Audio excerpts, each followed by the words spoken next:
नमस्कार, India news देख रहे हैं आप और मैं हूं आपके साथ सचिन दुबे। शुरुआत करेंगे बड़ी खबर के साथ। बीजेपी में शामिल होंगे जितिन प्रसाद। जी हां, उत्तर प्रदेश का एक बड़ा चेहरा जो कि कांग्रेस से जुड़ा हुआ है और ब्राह्मण चेहरा है। जितिन प्रसाद बीजेपी में होंगे शामिल।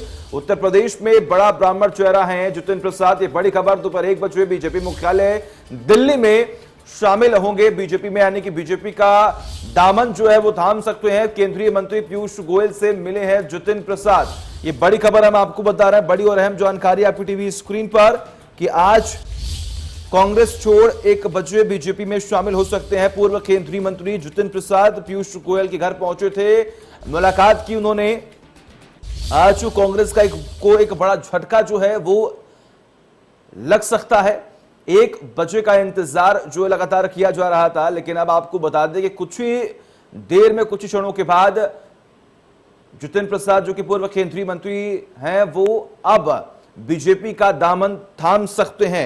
उत्तर प्रदेश के बड़े नेताओं में शुमार है जितिन प्रसाद। आपको जानकारी दे कि कांग्रेस नेता जितिन प्रसाद का नाम उत्तर प्रदेश के बड़े नेताओं में शुमार है। 2019 लोकसभा चुनाव से पहले भी कयास लगाए जा रहे थे कि जितिन कांग्रेस को छोड़कर बीजेपी का दामन जो है थाम सकते हैं, लेकिन तब ऐसा नहीं हो पाया था। लेकिन काफी नाराजगी जो है खासतौर पर यहां पर देखी जा रही थी और उसके बाद अचानक से खबर आती है कि तमाम कयास लगाए जा रहे थे, तमाम अटकलें लगाई जा रही थी, क्योंकि अनिल बलूनी ने एक ट्वीट किया था। उन्होंने ट्वीट किया था कि आज एक उत्तर प्रदेश का बड़ा चेहरा जो है वो बीजेपी में शामिल हो सकता है। और उसके बाद जो सुखबगाहट थी राजनीतिक गलियारों में वो लगातार बढ़ती चली गई। और अब ये लगातार तस्वीरें हम आपको दिखा रहे हैं कि उत्तर प्रदेश में कांग्रेस का बड़ा ब्राह्मण चेहरा है जितिन प्रसाद। और केंद्रीय मंत्री पीयूष गोयल भी मौके पर मौजूद है, उनसे मुलाकात की उन्होंने। कांग्रेस के दिग्गज नेताओं में से एक है जितिन प्रसाद। और हमारे साथ हमारे सहयोगी अतुल जुड़े हुए हैं। अतुल, अगर हम बात करें उत्तर प्रदेश का एक बड़ा ब्राह्मण चेहरा, और वो खास तौर पर अगर हम बात करें तो कांग्रेस से जुड़ा हुआ, अब ये कह सकते हैं कि जो लगातार आरोप लगाए जा रहे थे बीजेपी की तरफ से कि कांग्रेस में एक नेतृत्व की बहुत बड़ी कमी है और इसका खामियाजा जो है खास तौर पर उत्तर प्रदेश में कांग्रेस को भुगतना पड़ रहा है। देखिए, बिल्कुल कह सकते हैं बीजेपी अगर ये कहती थी, सचिन जैसा आप बता रहे हैं, तो वाकई उन्होंने जो कहा वो करके दिखा दिया कि उनका जो आरोप था तार्किक तौर पर सही है कि कांग्रेस को लेकर अगर हम जमीनी तौर पर स्थिति देखें देश में या फिर खास तौर से उत्तर प्रदेश में, तो वहां पर आपस में नेतृत्व की ही लड़ाई है। इस सवाल पर हम बाद में आएंगे। सबसे बड़ा सवाल यह था कि जब बलूनी ने ट्वीट किया एक बड़ा नाम, और तब से लगातार चर्चा चल रही थी, लोग खोजबीन में जुट गए, पत्रकार जगत में भी हलचल तेज हो गई कि कौन है वो बड़ा नाम, और पता चला कि जितिन प्रसाद दिल्ली में है। फिर उसके बाद वो तस्वीर भी सामने आ गई जो अपने आप दर्शकों को दिखा रहे हैं, और अब से थोड़ी देर के बाद वो औपचारिक ऐलान भी हो जाएगा, वो तस्वीर भी हमारे सामने होगी। अब ये बात जो आपने सवाल पूछा कि बीजेपी आरोप लगाती थी, बीजेपी सीधे तौर पर इन तमाम चीजों पर बहुत ही सांगठनिक नजर रखती है, और ये दूसरा बड़ा डेंट उसने दिया है जितिन प्रसाद के नाम पर। आप समझिए कि जितिन प्रसाद, सचिन पायलट, ज्योतिरादित्य सिंधिया, ये 3 ऐसे नाम थे, 3 ऐसे युवा चेहरे थे जो कि राहुल से सीधा कनेक्ट करते थे और राहुल गांधी के बेहद करीबी माने जाते थे। सिंधिया का झटका बीजेपी पहले दे चुकी है, या सिंधिया ही दे चुके हैं। अब यहां पर जितिन प्रसाद की भूमिका, और फिर मैं तो देख रहा हूं सचिन पायलट इसलिए क्योंकि जिस वक्त सचिन पायलट ने इन तमाम चीजों को लेकर राजस्थान में अपनी भूमिका या फिर कहें कि नेतृत्व को लेकर जो उनकी डिमांड थी, अपनी बात रखनी शुरू की थी, उस वक्त यही जितिन प्रसाद थे जिन्होंने बकायदा उनका समर्थन किया था कि उन्होंने बहुत मेहनत की है, उनके नेतृत्व में सफलता मिली है, उनका हक बनता है। तो अब आप समझिए कि बीजेपी क्या उस पर भी विचार नहीं करेगी। हालांकि वो भविष्य की बात है, हम जितिन प्रसाद पर रहते हैं। पश्चिम बंगाल चुनाव में जिस तरीके से सूची को लेकर, लिस्ट को लेकर चर्चा हुई और उसमें लगातार विलंब होता रहा, तब से प्रसाद नाराज थे। लगातार उन्होंने नाराजगी जाहिर की। सिर्फ वही नहीं, जो ब्रह्म चेतना संवाद है जो उत्तर प्रदेश में वो चलाते हैं, ब्राह्मणों को लेकर एक तरीके से राजनीति या फिर कहें कि एक मंच और तैयार करने की जब उन्होंने अपने स्तर पर कोशिश की थी, उस वक्त भी पार्टी ने न सिर्फ उनसे किनारा कर लिया था, बल्कि यहां तक कह दिया था कि ये उनका अपना व्यक्तिगत एक कार्यक्रम है, इसका पार्टी से कोई लेना देना नहीं है। नाराजगी लगातार थी। इसके पहले आपने भी बताया 2019 में भी चर्चा हुई थी, हालांकि बात बन गई थी, 2019 में उन्होंने पार्टी को नहीं छोड़ा, लेकिन अब ये बातें खुलकर सामने आ गई हैं, तस्वीरों के साथ आ गई हैं। यहां पर जो 2022 की लड़ाई थी, कांग्रेस इस कोरोना काल में बहुत मजबूती के साथ उसे लड़ने की बात कह रही थी कि हमने लोगों का बहुत साथ दिया है। प्रियंका गांधी इसको लेकर बड़ी सक्रिय थी। पार्टी को संगठन के स्तर पर और मजबूत करने की बात थी और कहा गया कि इस बार जो चुनाव होगा उसमें कांग्रेस मुख्य विपक्षी दल की भूमिका में लड़ाई लड़ेगी और फिर सत्ता तक पहुंचेगी। सवाल उनके सामने है कि कैसे।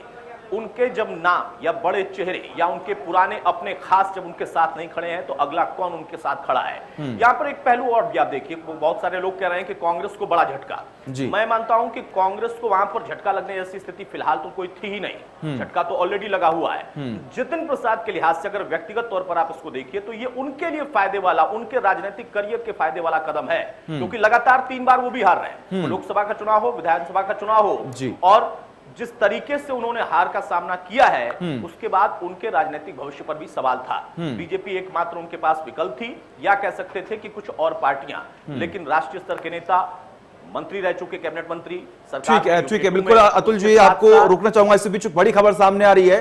ये बड़ी और अहम जानकारी आपकी टीवी स्क्रीन पर आपको बता दें कि बीजेपी में शामिल होंगे जितिन प्रसाद। जी हां, ये बड़ी खबर हम आपको लगातार बता रहे हैं। थोड़ी ही देर में बीजेपी में शामिल होंगे।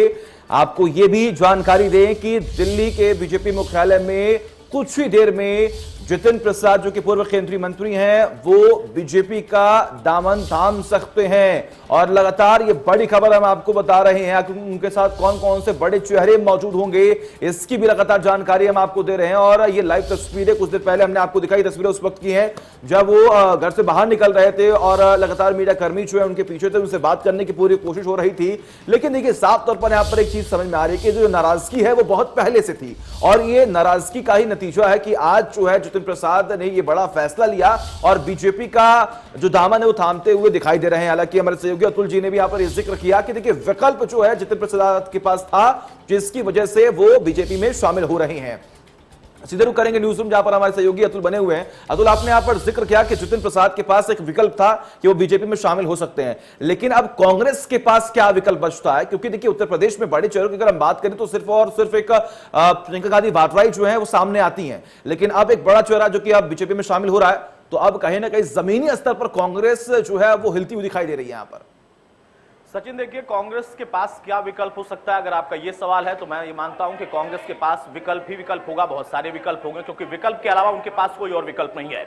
मैं चाहूंगा कि सीधी तस्वीर जरा अपने दर्शकों को जरूर आप दिखा दें। जितिन प्रसाद जो कि अमित शाह के घर पर मौजूद थे, पीयूष गोयल के साथ गए थे, अब वहां से उनकी रवानगी हो चुकी है। वो तस्वीर भी आ रही है, वो तस्वीर भी अपने हम दर्शकों को दिखाएं। और जो आपका सवाल है कि दरअसल कांग्रेस अब क्या विकल्प पर काम करेगी, कांग्रेस इस कदम को बहुत ही सहजता से लेगी। वह ऐसे ही दर्शाएगी कि उसको कोई भी नुकसान नहीं हुआ है। ये जितिन प्रसाद का अपना कदम था, हो सकता है जितिन प्रसाद पर। दूसरा, ये महामारी है। ये महामारी लापरवाही किसी भी स्तर पर स्वीकार नहीं करती, लेकिन महामारी को हम पैनिक बनाने से अगर रोक सकें तो बहुत बड़ी जनहानि और धनहानि हम रोक सकते हैं। लेकिन उसके साथ साथ कई और नाम थे, जिसमें आनंद शर्मा थे, जिसमें कई बड़े चेहरे जो कि पिछले दिनों में चिट्ठी लिखने को लेकर सुर्खियों में आए थे और सीधे वो नेतृत्व के ऊपर एक तरीके से सुझाव दे रहे थे या उनसे कुछ डिमांड कर रहे थे। तो हलचल वहां पर भी हो गई। वो अलग बात है कि जितिन प्रसाद का नाम आया।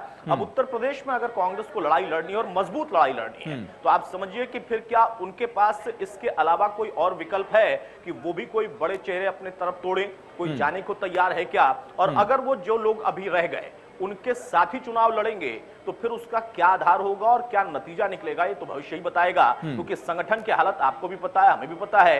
वहां पर इस वक्त बीजेपी सत्ता में है। जब चुनाव आएगा वो अपने काम के आधार पर मैदान में होगी। सिर्फ काम के ही नहीं, बल्कि देखिए, जो एक राजनीतिक दूरदर्शिता होती है जिस पर बीजेपी कम से कम बहुत ही माइन्यूटली काम करती है कि अभी से हमारी तैयारी होनी चाहिए, अगले साल है, 2 साल बाद चुनाव है, वहां पर किस क्षेत्र के किस व्यक्ति को हम अपने साथ रख सकते हैं। और ये बड़े चेहरे ही नहीं, बड़े नाम ही नहीं, वो पंच प्रधान से लेकर छोटे छोटे ब्लॉक प्रमुख, प्रधान, उन तमाम चीजों पर नजर रखते हैं और उसके साथ अपने संगठन को आगे बढ़ाते हैं। तो यहां पर अगर जितिन आते हैं तो बीजेपी को फायदा होगा, हम ये कह सकते हैं। या फिर मैं जैसा पहले कह रहा था कि खुद जितिन प्रसाद के लिए अपने फायदे वाला कदम है, उनके राजनीतिक करियर के लिए।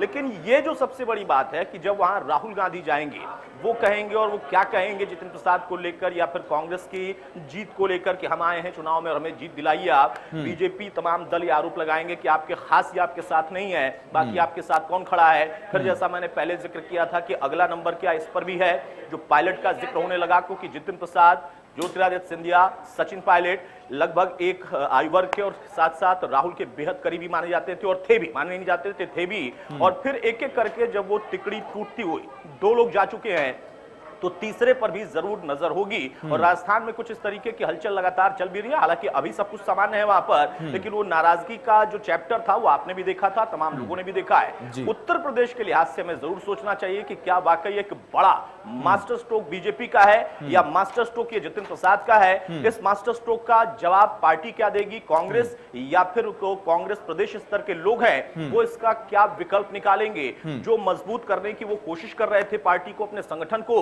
अगर ऐसे ही अपने पुराने खास लोग जाते रहे, उनको छोड़कर इस तरह के बड़े नाम अगर जाते रहे तो फिर उनके लिए नुकसान तो है, लेकिन उसकी भरपाई वो कैसे करेंगे, पूर्ति कैसे करेंगे, ये उनके पार्टी का विषय है। उसके लिए हमें उन पर ही निर्भर होना होगा, छोड़ना होगा कि वो अपना कदम उठाते रहे। बिल्कुल। बहुत बड़ी राजनीतिक हलचल के तौर पर इसको हम जरूर देख सकते हैं, क्योंकि इस दौर में जब एक तरीके से कोरोना के इर्द गिर्द, वैक्सीन के इर्द गिर्द तमाम बातें चल रही थी, उत्तर प्रदेश की जो कांग्रेस संगठन है वो बहुत सारे आरोप लगा रहे थे। कोरोना काल में राशन से लेकर तमाम चीजों को लेकर उन लोगों ने बहुत सारी बातें कही हैं, लेकिन उनकी पार्टी के अंदर क्या चल रहा है इस पर कभी उन्होंने कुछ नहीं कहा। और यही उसका एक नतीजा है कि एक बड़ा चेहरा, या फिर कहें कि पार्टी का एक मजबूत चेहरा, या फिर कहें कि पार्टी के लिए कल को एक बड़ा चेहरा हो सकता था या मजबूती दिला सकता था, वो उनके साथ नहीं खड़ा है। 19 का मैं जिक्र कर रहा था, 19 में भी तेज हुई थी हलचल, चर्चाएं तेज हो गई थी, लेकिन बात बन गई थी और उस वक्त सब कुछ सामान्य रहा।